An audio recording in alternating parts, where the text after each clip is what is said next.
nombre David. Hoy, aunque estaremos en el segundo libro de Samuel,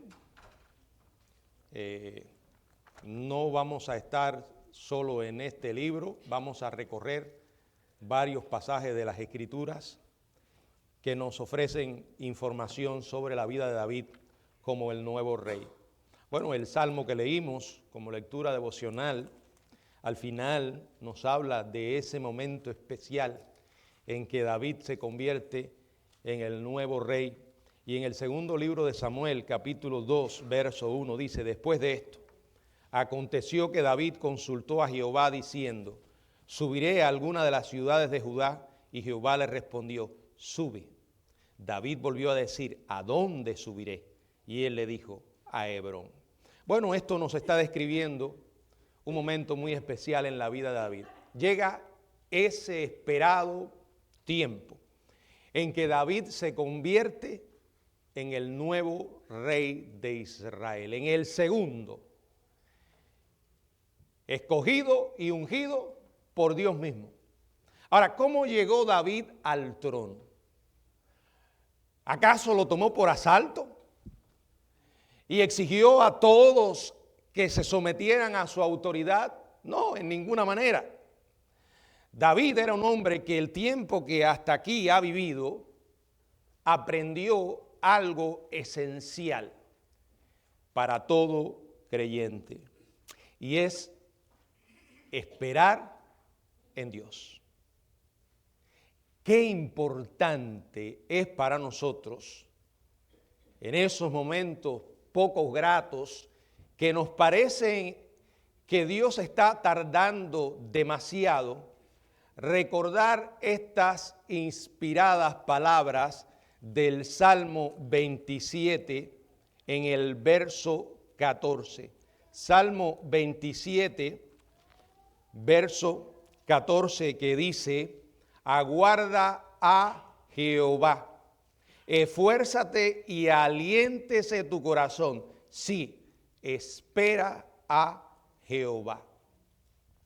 Estas palabras, inspiradas palabras de David, ocurren en un momento en que se percata que la presión en que vivía había llegado, pero para no irse rápidamente.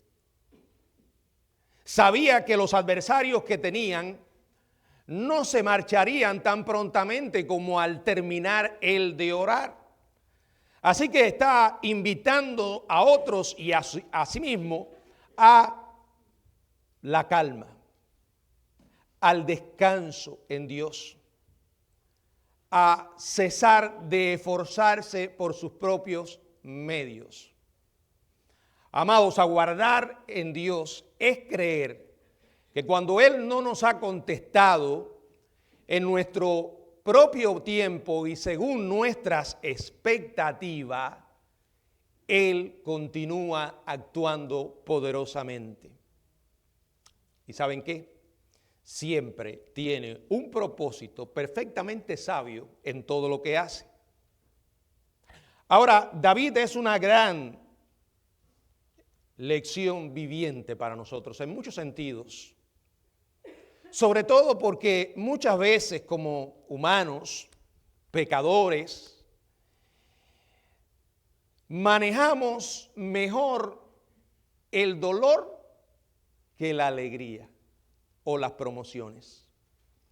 Muchas veces llegamos a manejar mejor las aflicciones que las promociones. Tomás Carlit dijo: por cada hombre que sabe afrontar la prosperidad, hay 100 que saben afrontar la adversidad. Pero aquí tenemos a un hombre de cara al éxito. Piénselo, su predecesor ya había muerto y lo había hecho por su propia mano, se había quitado la vida. Si hubo alguna vez la oportunidad de que un hombre dijera: este es el momento, y tomara el asunto en sus manos, exigiendo ser seguido, este era el tiempo. Pero no lo hizo. David no lo hizo. Después de enterarse de la muerte de Saúl, es entonces cuando actúa, según acabamos de leer, en el segundo libro de Samuel, capítulo 2, verso 1. Después de esto aconteció que David, ¿qué hizo? El hombre consultó a Jehová, diciendo, ¿subiré a alguna de las ciudades de Judá? Y Jehová le respondió, sube. David volvió a decir, ¿a dónde subiré? Y él le dijo, a Hebrón. Él quería saber qué Dios pensaba del asunto y quería andar totalmente en obediencia a la voluntad de su Dios. Es aquí cuando en primer lugar David pasa de fugitivo a ser el monarca.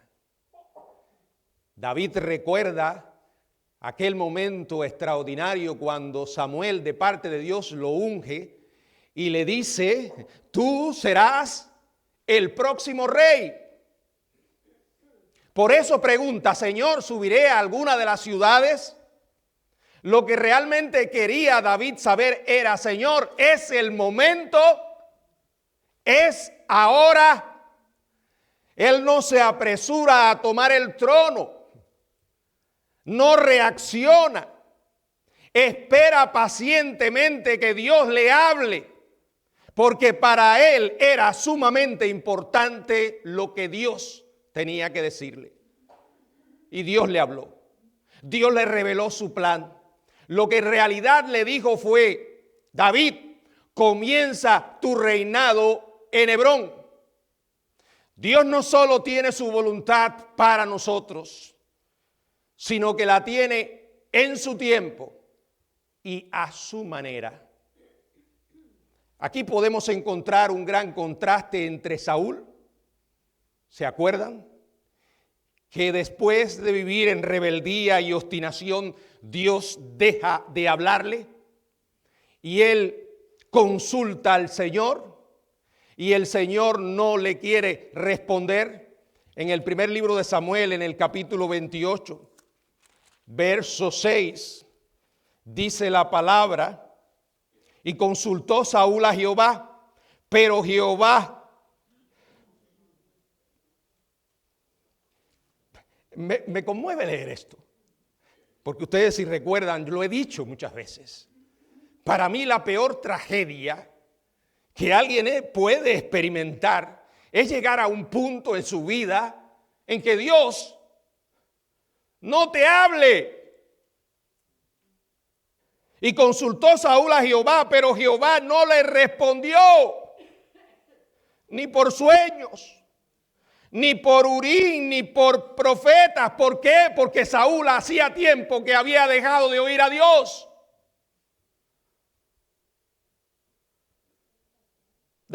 Hay un momento en que Dios dice, bien, pues no oirás más mi voz. Seguirás en tu propio camino. Y David también consultó a Dios. Pero Dios le habló. Dice la palabra que consultó a Jehová. Y dice ese verso 1, Jehová le respondió. Mi hermano, esto no es un juego. Nuestro Dios es el Dios vivo. Nuestro Dios es un Dios que se comunica y habla. Y cuando Dios nos habla, Él solo espera una respuesta de nuestra parte. Obediencia, incondicional, así de simple. Pero cuando Dios nos habla y tomamos muy poco en serio su voz, va a llegar un momento en que Dios va a dejarnos de hablar. En aquellos días Dios le hablaba audiblemente a sus siervos. Hoy nos habla a través de su palabra escrita. Quizás tú te encuentres hoy en una situación en la que estás diciendo, oh Señor, me has abierto una puerta.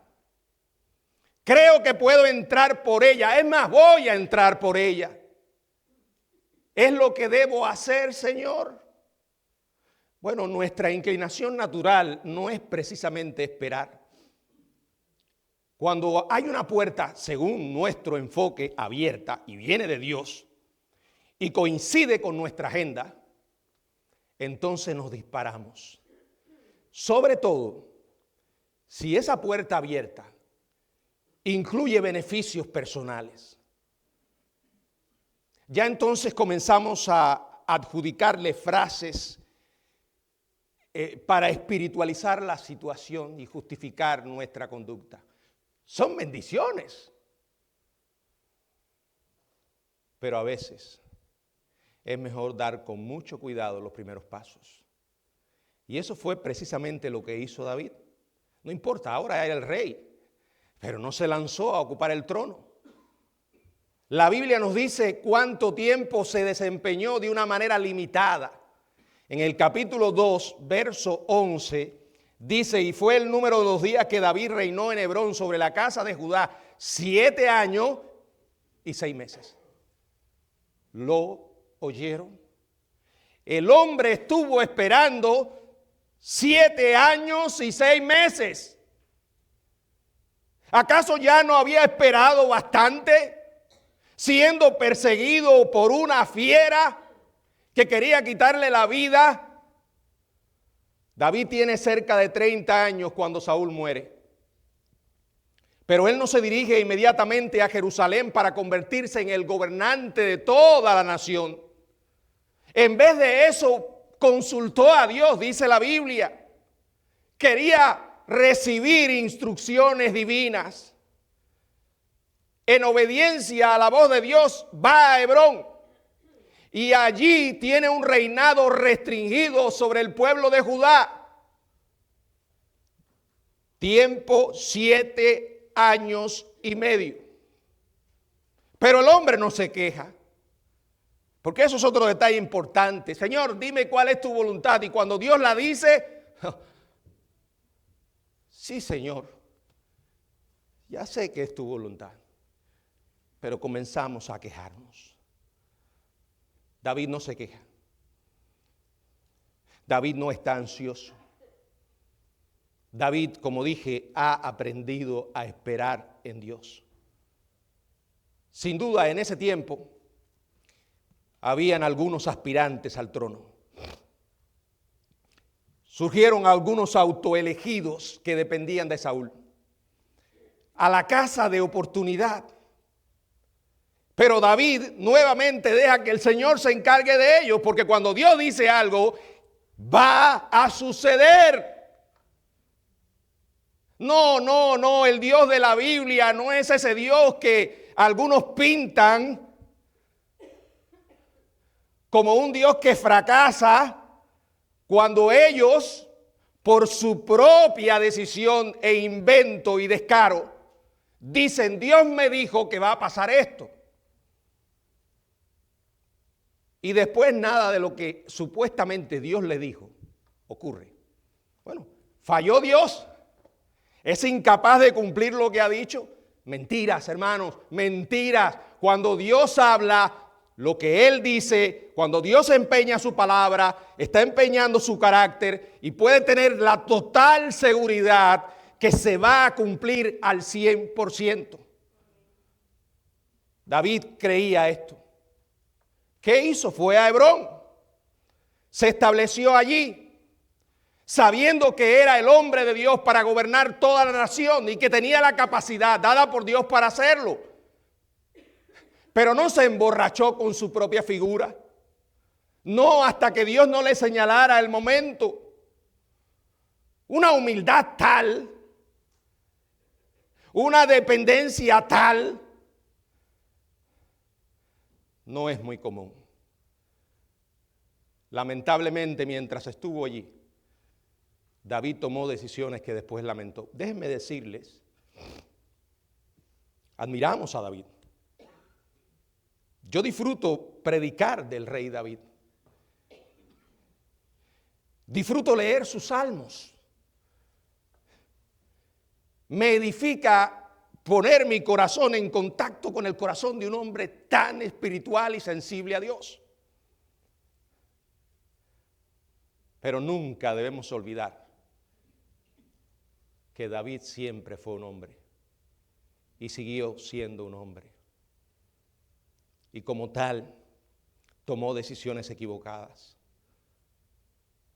Pero eso, en lugar de entristecernos, bueno, nos entristecemos por él, pero al menos para mí es una fuente de aliento. De ver que la gracia de Dios no termina con nuestro primer error o con varios errores. La gracia divina no se agota.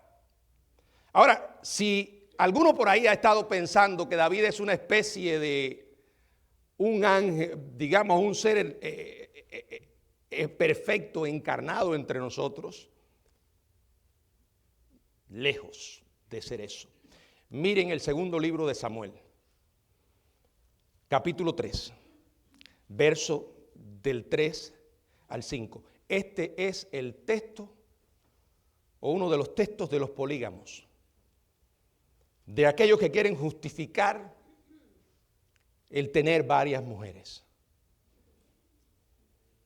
Y nacieron hijos a David en Hebrón, y su primogénito fue Amnón, de Ahinoam Jezreelita.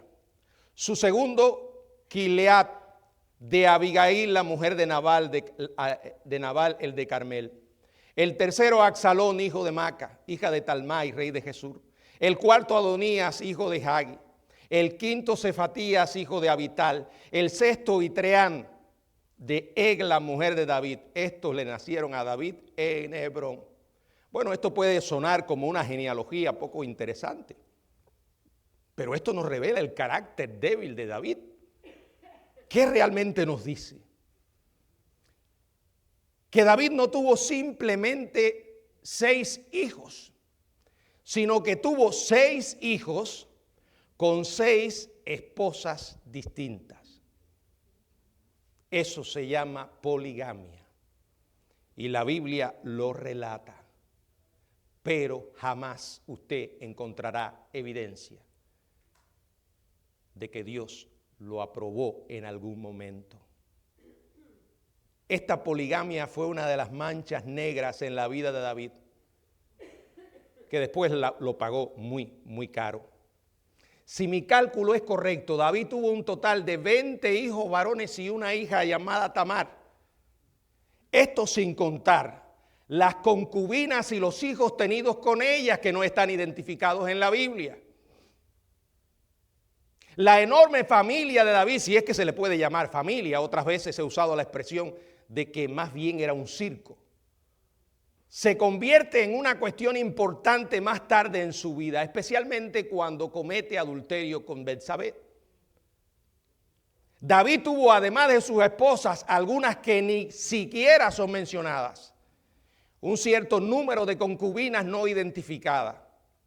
Bueno, esta producción en serie, esta numerosa familia, comenzó durante sus años en Hebrón. En aquel momento en que estaba reinando de manera limitada 7 años y medio. Miren lo que dice el segundo libro de Samuel, capítulo 5, verso del 1 al 5. Vinieron todas las tribus de Israel a David en Hebrón y hablaron diciendo: henos aquí, hueso tuyo y carne tuya somos. Y aún antes de ahora, cuando Saúl reinaba sobre nosotros, eras tú quien sacaba a Israel a la guerra y lo volvías a traer. Además, Jehová te ha dicho: tú apacentarás a mi pueblo Israel y tú serás príncipe sobre Israel. Vinieron pues todos los ancianos de Israel al rey en Hebrón. Y el rey David hizo pactos con ellos en Hebrón delante de Jehová. Y ungieron a David por rey sobre Israel. Y era David de 30 años cuando comenzó a reinar y reinó 40 años. En Hebrón reinó sobre Judá 7 años y 6 meses. Y en Jerusalén reinó 33 años sobre todo Judá. Es entonces cuando David se convierte en el rey de todo Israel. Y con su cuartel general en Jerusalén, David tuvo por fin el reinado ilimitado que Dios le había prometido. Fue un tiempo de gran poder y de enormes bendiciones físicas. Miren esto, verso del 6 hasta el 12, quiero que leer. Dice: entonces marchó el rey con sus hombres a Jerusalén contra los jebuseos que moraban en aquella tierra, los cuales hablaron a David diciendo: tú no entrarás acá, pues aún los ciegos y los cojos te echarán. Queriendo decir, David no puede entrar acá. Pero David tomó la fortaleza de Sión, la cual es la ciudad de David. Y dijo David aquel día: todo el que hiera a los jebuseos suba por el canal y hiera a los cojos y ciegos aborrecidos del alma de David. Por eso se dijo: ciego ni cojo no entrará en la casa. Y David moró en la fortaleza y le puso por nombre ciudad de David, y edificó alrededor desde Milo hacia adentro. Y David iba adelantando y engrandeciéndose, y Jehová Dios de los ejércitos estaba con él. También Hirán, rey de Tiro, envió embajadores a David y madera de cedro y carpinteros y canteros para los muros, los cuales edificaron la casa de David. Y entendió David que Jehová le había confirmado por rey sobre Israel, y que había engrandecido su reino por amor de su pueblo Israel. Comenzaron las bendiciones, rebosaron estas la copa de David. La verdad es que pocos monarcas han tenido tanto poder y tanto prestigio. Bueno, en realidad son muy pocos a los hombres que se le puede confiar tanto poder. Porque junto con el poder vienen las tentaciones extraordinarias que muy pocos saben manejar. Como decimos, el poder corrompe, pero el poder absoluto corrompe absolutamente. Pero aquí se nos recuerda una y otra vez que Jehová estaba con David, que la mano de Dios estaba con él. No obstante, en ningún momento eso significa que dejó de ser un ser humano. Continuó siendo un hombre y en consecuencia, como hombre, podía fracasar.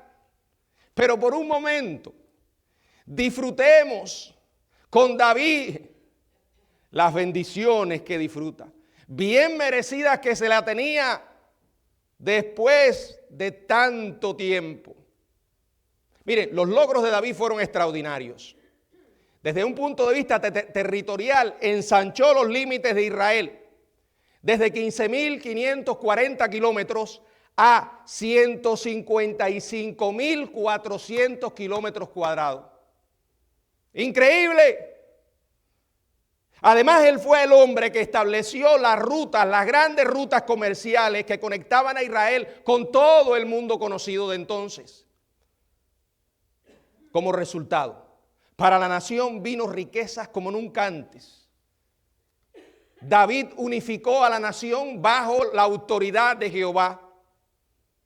Creó un enorme interés espiritual en las cosas, o un enorme interés nacional en las cosas espirituales. Recuerden que él no era un sacerdote, era un rey.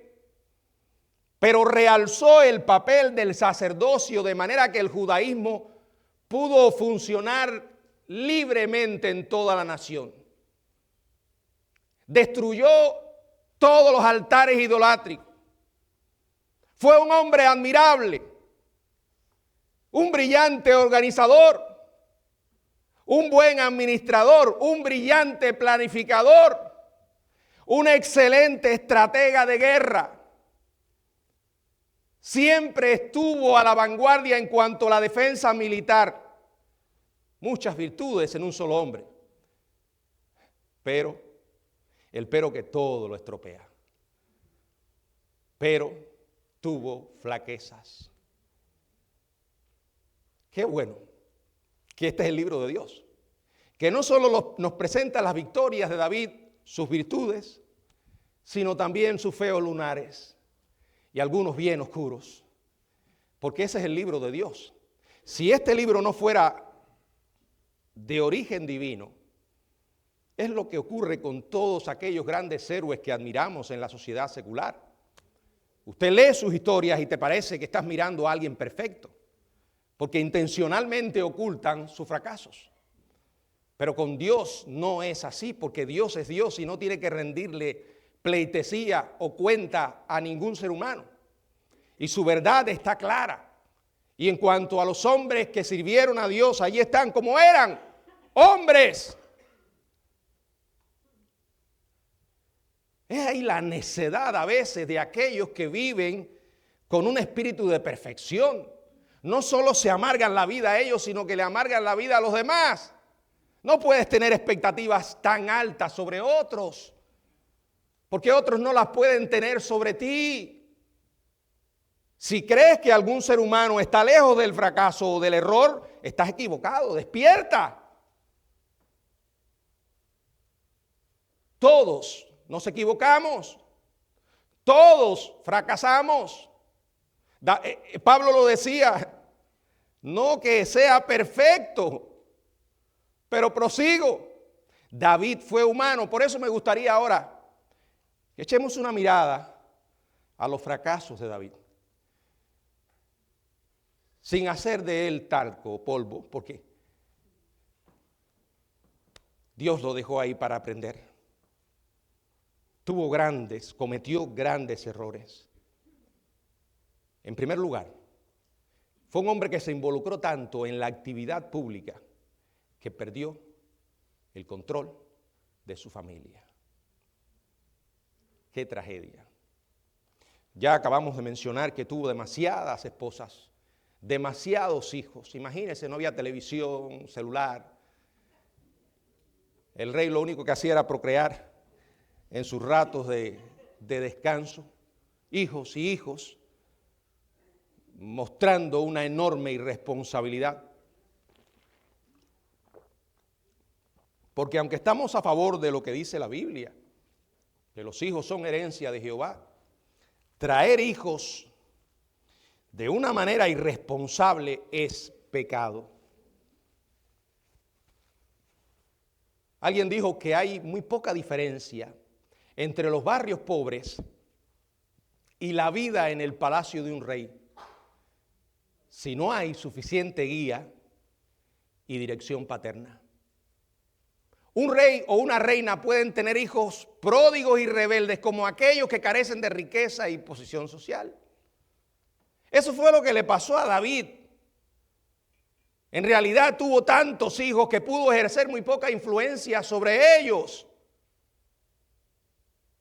En el apogeo de su reinado, cuando se están produciendo estos acontecimientos que ya leímos y que son admirables, este hombre estaba desconectado de su familia. ¡Qué error! Porque muy pronto pagaría las consecuencias de ese error. Sus hijos eran unos indisciplinados. Como vamos a ver, Absalón llega a rebelarse contra él. Engaña a su padre y lo echa del trono.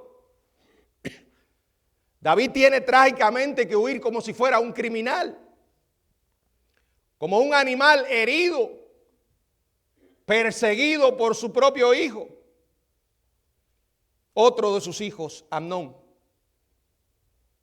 viola a su media hermana Tamar. Un hecho de sí horroroso que desencadena un asesinato y grandes relaciones disfuncionales dentro de la familia real. Y la reacción de David que vemos en la Biblia es simplemente esto. Y se enojó mucho. Más nada. Yo pienso que de alguna manera la hipocresía de su pecado con Betsabé le impidió hacer lo correcto, porque había perdido la autoridad moral delante de sus hijos. Él sabía lo que debía hacer, no lo hizo. Ante la opinión pública, David era un hombre decidido, brillante, muchos aplausos. Pero entre bastidores, fuera del reflector público, allí donde nadie le veía, en las paredes de su propia casa, era pasivo e indiferente. Un total fracaso. En sus últimos años, cuando ya era un viejo, frágil, que necesitaba que le calentaran el cuerpo por lo anciano que estaba, su hijo Adonías, al igual que Absalón, trataron también de usurparle el trono. Y Jesús jamás había contrariado a ese hijo. David. Literalmente jamás lo había entristecido. ¿Qué significa esto? Que David no lo había castigado como debía. Quiero que vayamos al primer libro de Reyes.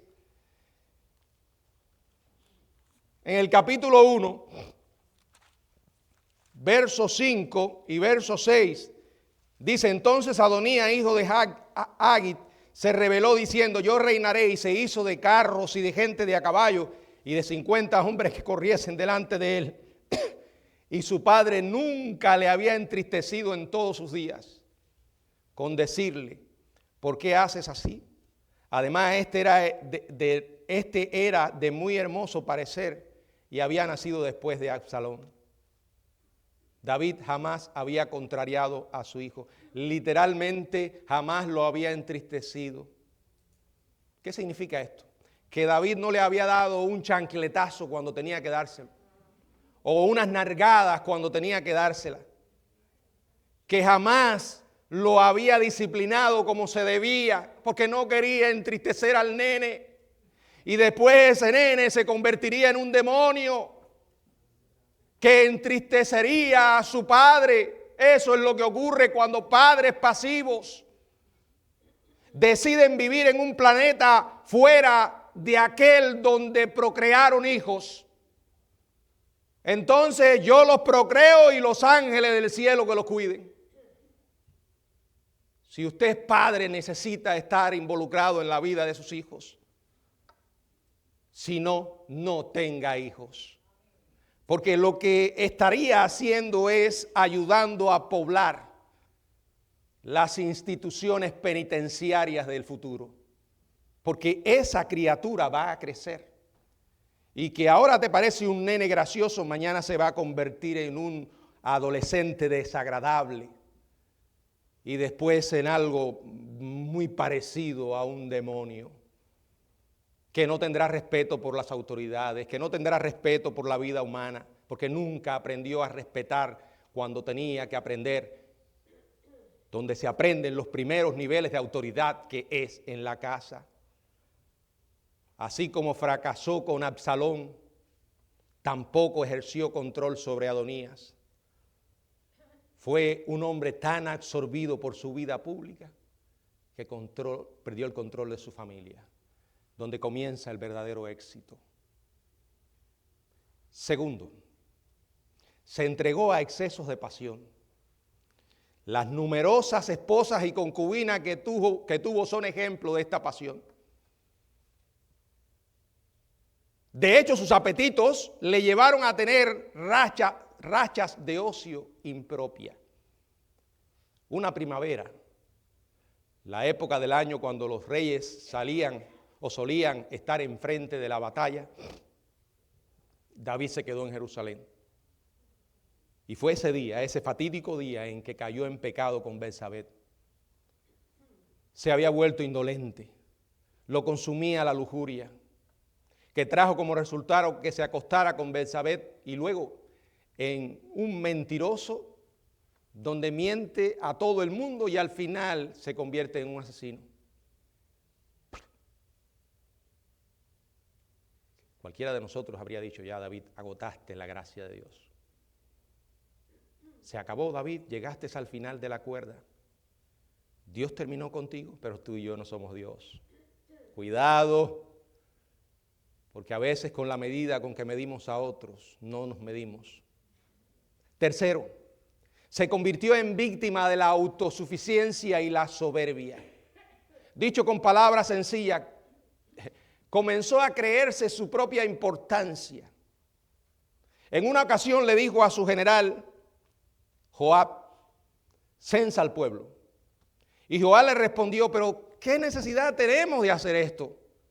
Y David le dijo con dureza: Joab, no me vengas con insolencia, no seas insubordinado, haz lo que te mando. Joab lo hizo. ¿Y saben el resultado? 70,000 personas murieron como juicio de Dios por la soberbia del rey. No quiero terminar este mensaje sin dejarle tres lecciones permanentes que podemos sacar a costa de David. 3 lecciones al dejar atrás el segundo libro de Samuel, en los capítulos del 1 al 5. Primera lección: la prosperidad y la comodidad son peligrosas, no solo bendiciones. C.S. Lewis, en su famoso libro titulado Cartas a un diablo novato, registró lo siguiente. Dice: los largos, tediosos y monótonos años de prosperidad o de adversidad, cuando se llega a la mitad de la vida, constituye una oportunidad excelente para el diablo. O sea, la prosperidad y la comodidad son momentos peligrosos. Mucho más peligrosos de lo que la gente piensa. Aquí hago esta advertencia. Si una decisión que vamos a tomar, no importa de lo que se trate, nos lleva a transigir en nuestro andar con Dios, jamás será una buena decisión. No importa cómo se muestre. No importa cuán agradable sea a los ojos, ni cuán codiciable. No importa los aparentes aspectos positivos que nos parezca ver en ella.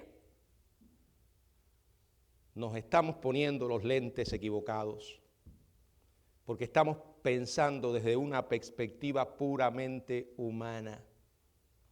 Sucede que estamos dejando de pensar en lo que debemos pensar, que es la gloria del Señor, y estamos buscando nuestra comodidad e intereses egoístas. Mis amados, hay algo más importante que recibir un mejor salario. Hay algo mucho más importante que estar cómodo, que avanzar en una carrera o matricularse en la mejor universidad. Escuche, ninguna de esas cosas importan si no mantenemos nuestra relación con el Señor. Persevera primero en buscar a Dios y luego considera las aparentes ventajas y desventajas de una decisión. El Señor dijo: buscad primeramente el reino de Dios y su justicia. Dios primero. Por eso la pregunta correcta es no qué beneficios traerá mi vida, qué ventajas podré disfrutar. La pregunta correcta es esta: ¿esto va a fortalecer mi relación con Dios? Si la respuesta es afirmativa, podemos contar con la seguridad y la provisión de Dios en todo momento. Si la respuesta es no, es el momento para detenerse en seco, porque será una pésima decisión. ¿Y saben qué? No podemos escapar a las consecuencias. Segundo, a costa de David aprendemos que el pecado escandaloso es la culminación de un proceso, no un acto repentino. Una vida no se despedaza simplemente en un momento. Es el resultado de un descuido que ha tomado ya tiempo. David aumenta cada vez más su dinero, su fortuna. Y David aumenta cada vez más el número de mujeres. Bueno, y después ustedes saben la historia. Salomón dejó chiquito al padre. A veces queremos que nuestros hijos imiten solo lo positivo, no nuestras malas decisiones. Pero no se engañe.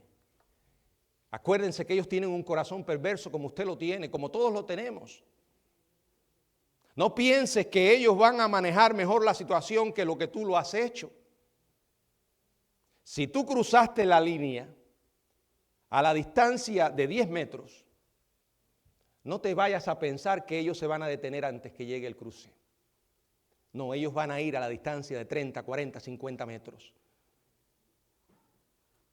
David, Salomón. ¿Cuándo es bastante? Lo bastante. David, ¿hasta cuándo? Una pregunta muy buena para hacerle en aquel momento. ¿Cuándo te vas a detener? Cuando tengas un harén lleno de ellas y no te sientas satisfecho, no va a llegar ese momento, porque seguirá. La lujuria no se detiene. El pecado escandaloso no es un acto repentino, sino resultado de un proceso que llega a un punto de culminación. Mira la vida de un cristiano que ha tenido una estrepitosa caída.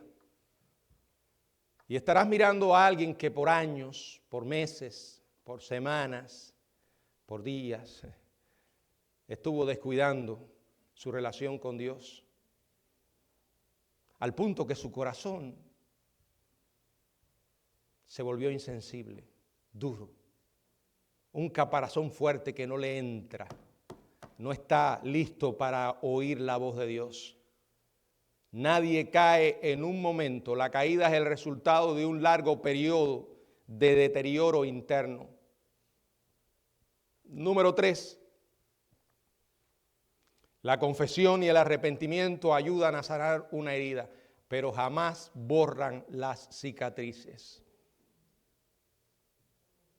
Puedes decir, ahora que tengo la licencia y que ya nadie me está supervisando, voy a agarrar este auto que mi papá o mi mamá o ambos me regalaron. No tuve ni que trabajar para conseguirlo. Ellos me lo compraron para que el nene esté feliz. Y como yo soy el nene de la familia, ahora voy a ver qué potencial tiene este auto para correr. Y se lanza por la autopista irresponsablemente, haciendo todo tipo de piruetas. Y con ella indicando que su vida vale un comino, no vale nada. Y la vida de los demás tampoco. Pero un fatídico día, no tuviste todo bajo control y provocaste un accidente. Dañaste la vida de otras personas, te dañaste la tuya. No te moriste, quedaste vivo, pero te tengo malas noticias. No podrás volver a caminar jamás en tu vida. Quedarás confinado a un sillón de ruedas. Pero ¿y si yo me arrepiento y le pido perdón a Dios? Sí, es la mejor decisión que podrías tomar después de tanta irresponsabilidad. Dios te va a perdonar. Con toda seguridad si tu arrepentimiento es verdadero. Pero vas a seguir lidiando con las consecuencias de esa mala decisión. Porque aquel que abusa de la gracia va a meter su vida en una desgracia. Te advierto, Dios perdona, pero nunca borra las cicatrices de la desobediencia. Él va a curar la herida, pero dejará las cicatrices. Y tus hijos y los hijos de estos sufrirán las consecuencias. Vive una hipocresía y tus hijos se convertirán en unos hipócritas. Y tus nietos seguirán en ese teatro ficticio. Cuando tu cristianismo no es más que apariencia. Eso es lo que tú le estás mostrando a tus descendientes. Cuando tú no tienes temor de Dios y no te importa lo que Dios piensa, y esa es la imagen que proyectas, tus hijos harán lo mismo. Y luego tus nietos. La única esperanza que tenemos es regresar en el arrepentimiento verdadero. Dios se conmueve por nuestras flaquezas, por nuestra impotencia, en medio de los momentos oscuros y solitarios. Él no nos va a negar su ayuda si la buscamos genuinamente y con un corazón arrepentido. Él te dirá, estoy listo para ayudarte con todo el poder que necesitas. Clama a mí y yo te responderé. Pero allí estarán las consecuencias. David arrastró las consecuencias de esos errores hasta el último día de su vida. No vale la pena. Sobre todo cuando la vida es tan corta. Porque es corta. Y el tiempo que tenemos para servir a Dios es muy poco. ¿Por qué no detenernos y reflexionar y decir, Señor, hasta aquí no he llegado a la eternidad porque tú me tienes acá? Y el tiempo que me tienes acá lo voy a usar para tu gloria. Ayúdame a tomar buenas decisiones. Y si he tomado malas, perdóname, Señor. Que no lo siga haciendo. Este es el momento para que clames a Él. Y Él te va a escuchar y te va a atender tu clamor. Anímate, Dios no ha terminado contigo, por favor. No creas lo que otros te puedan decir, porque al final estarán siendo portavoces del mismo diablo. Oh, Dios ya terminó contigo. ¿Cuántas veces he oído eso? Sí, este que está aquí lo ha escuchado. Me imagino que Pedro debe haber escuchado algo parecido después de haber negado al Señor. Acabaste. Se acabó la gracia, se agotó. Negaste al Señor, al Hijo de Dios, al Salvador. Pedro, se acabó la gracia para ti. Este hombre se dio cuenta rápidamente de su pecado. La Biblia lo dice en estas palabras, y lloró amargamente. Después que el Señor lo miró, se dio cuenta de lo que había hecho. Pero aún así él no fue capaz de perdonarse y regresó a su antiguo oficio. Ahora sí, ya Dios terminó conmigo. Se acabó. ¿Saben qué? El Señor, después de haberse levantado entre los muertos, lo fue a buscar. Lo fue a buscar allí en el pantano de su propio, revolcándose en el pantano de su pecado y su autocompasión o los sentimientos de culpa. Allí lo fue a buscar. Y ustedes ya conocen las 3 preguntas que el Señor le hizo, como recordándole con cada una de ellas lo que había hecho. Pero le dijo, Pedro, todavía esto no ha terminado. Es como si le dijera, Pedro, ¿acaso piensas que yo no sabía que esto iba a pasar? ¡Soy Dios! ¿Acaso Dios no sabe lo que harás mañana y los errores que vas a cometer? Pero aún así, por razones que nuestra mente no entiende, Dios sigue poniendo su mano sobre nosotros. Tómate el tiempo para pensar en David, el gran hombre de Dios, y los errores, sus virtudes tremendas, sus errores. Probablemente tú no llegues ni a la esquina siquiera, ni a aproximarte a las cosas que hizo David. Pero David hoy está en el cielo,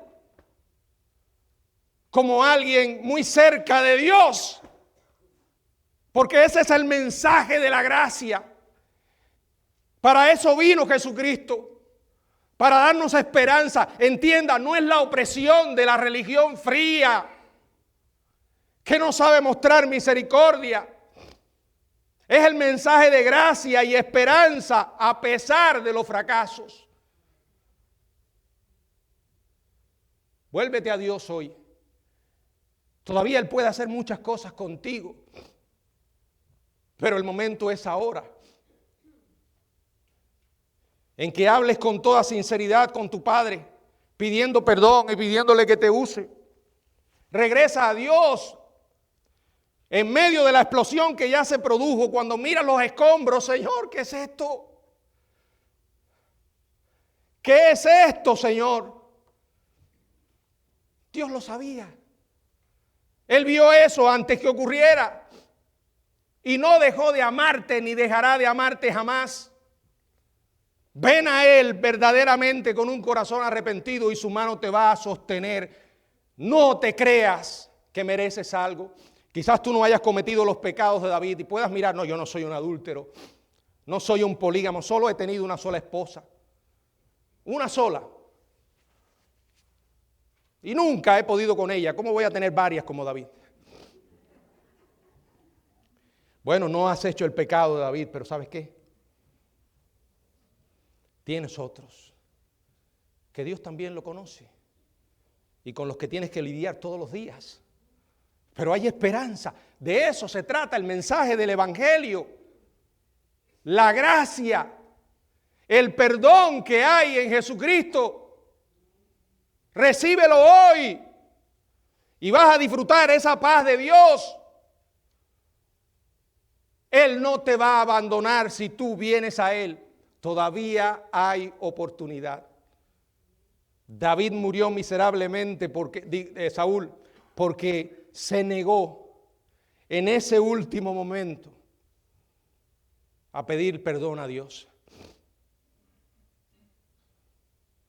No haga semejante cosa.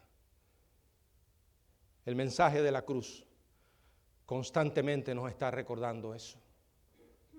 Gracias, Señor, por lo que has hecho por nosotros, por lo que haces y por lo que has prometido ser. Gracias porque a pesar de nuestros errores, todavía nos usas. Todos los días me sorprendo de que Dios me haya salvado y que Dios me haya colocado en este lugar,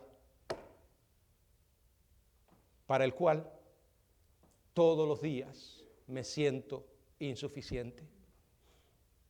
Pero sé que Él ha prometido que en medio de mi insuficiencia está su poder. Ese poder que sobrepasa toda circunstancia. Que Dios nos ayude a recordar eso. Que el Señor nos bendiga.